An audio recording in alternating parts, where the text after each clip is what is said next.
Hello dear students, welcome in today's class. बच्चों, आज हम फिर से आपका एक न्यू चैप्टर स्टार्ट करने जा रहे हैं। Okay, so this is your chapter number 10 and the name of the chapter is punctuation marks.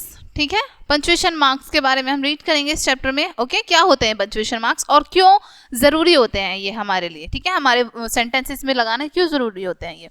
चलिए रीड करते हैं। हिंदी भाषा के पूर्ण विराम, अर्धविराम, प्रश्नवाचक चिन्ह, संबोधन चिन्ह आदि की तरह इंग्लिश में भी full stop, comma, inverted comma, question mark आदि होते हैं, जिन्हें पंक्चुएशन मार्क्स कहते हैं। ठीक है, जैसे हिंदी में पूर्ण विराम, अर्धविराम, प्रश्नवाचक चिन्ह, संबोधन चिन्ह, ठीक है, ये होते हैं। इंग्लिश में भी सेम हमारे full stop, comma, inverted comma, question marks इस तरीके से होते हैं। इन्हीं को हम पंक्चुएशन मार्क्स कहते हैं। ठीक है, पंक्चुएशन मार्क्स कहते हैं। ओके, नेक्स्ट है हमारा पंक्चुएशन का प्रयोग कहाँ होता है। चलिए देखते हैं। भाषा में शुद्धता तथा स्पष्टता लाने के लिए पंक्चुएशन का प्रयोग किया जाता है। ठीक है, हमें हमारी भाषा को बिल्कुल क्लीन रखने के लिए, ताकि समझ आ सके, हमारे जो शब्द हैं वो सामने वाले को हम जो बताना चाह रहे हैं वो समझ सके, उसके लिए हम पंक्चुएशन का यूज करते हैं। इनका सही प्रयोग निम्न प्रकार से होता है। अब इनका सही प्रयोग कैसे होता है। फर्स्ट, कैपिटल लेटर का प्रयोग। सबसे पहले कैपिटल लेटर का प्रयोग। वाक्य का पहला अक्षर किसी स्थान या व्यक्ति के नाम का पहला अक्षर आई तथा ओ को हम कैपिटल लेटर से लिखते हैं। अब देखो यहाँ पर आपको पता है कैपिटल लेटर का प्रयोग कैसे करते हैं। वाक्य का जो पहला अक्षर होता है, ठीक है, किसी स्थान का हो, किसी व्यक्ति का नाम का पहला अक्षर हो, ठीक है, या आई तथा ओ को, इनको हम कैपिटल में लिखते हैं। ठीक है, किसी व्यक्ति का नाम हो, वस्तु का नाम हो, आई से स्टार्ट हो, ओ से स्टार्ट हो, इनको हम हमेशा कैपिटल लेटर से लिखना शुरू करते हैं। जैसे the dog barks, I am going to Agra, I will you help me, he sits on the bench. ठीक है, देखो अब यहाँ पर हमने जो फर्स्ट लेटर लिखे हैं इन सेंटेंस में सबके कैपिटल हैं, राइट, कैपिटल लेटर लिखे हैं हमने। नेक्स्ट है बी, फुल स्टॉप का प्रयोग। अफर्मेटिव और नेगेटिव वाक्यों के अंत में पूर्ण विराम, फुल स्टॉप, ठीक है, जो कि हमारा ये होता है। ठीक है, this is our full stop, ऐसे लगा देते हैं ना लास्ट में हम। ओके, ये हमारा फुल स्टॉप होता है, ऐसे हमारे सेंटेंस के लास्ट में लगाते हैं हम। ठीक है, अफर्मेटिव या फिर नेगेटिव के लास्ट में लगता है, अफर्मेटिव या नेगेटिव वाक्य के बाद में। एग्जाम्पल देखिए, मीरा राइट्स अ लेटर। ठीक है, मीरा क्या कर रही है, क्या लिखा, मीरा ने एक पत्र लिखा। आई सी विद माई आईज। ओके, हमने अपना सेंटेंस कंप्लीट किया और हमने यहाँ पर फुल स्टॉप लगा दिया, तो हमें पता चल रहा है यहाँ पे हमारा वाक्य खत्म हो गया। ओके, नेक्स्ट है सी, कॉमा का प्रयोग।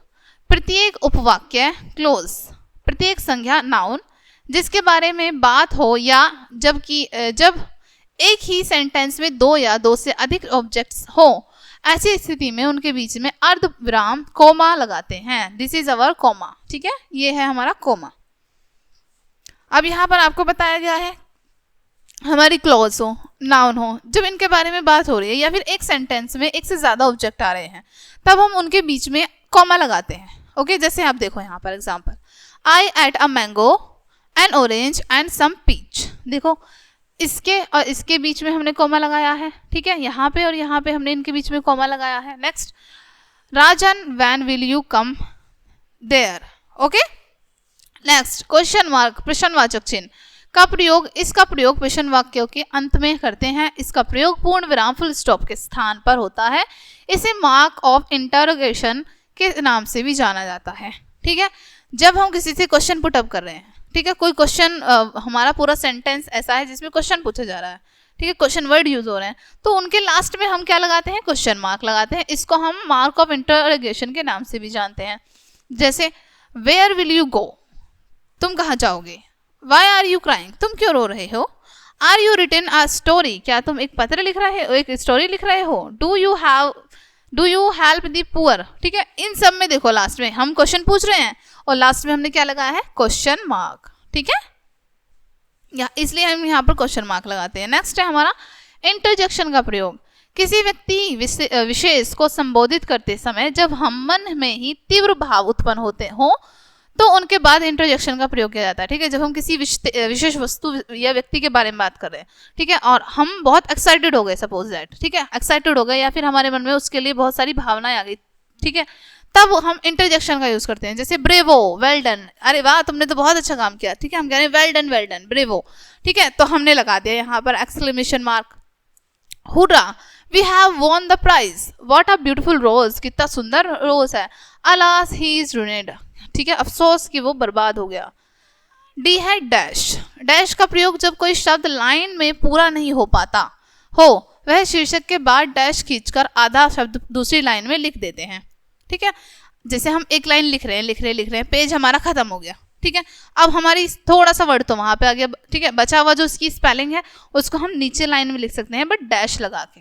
जैसे एग्जाम्पल देखो, my house it is very beautiful, ठीक है, माई हाउस के बाद इट इज वेरी ब्यूटिफुल हमने नीचे लिख दिया, ठीक है, इस तरीके से। अपोस्ट्रोफी एस का यूज कहां पर करते हैं, सजीव वस्तुओं के साथ का, की, के को अंग्रेजी लिखते समय ऑफ के स्थान पर अपोस्ट्रोफी एस का प्रयोग करते हैं।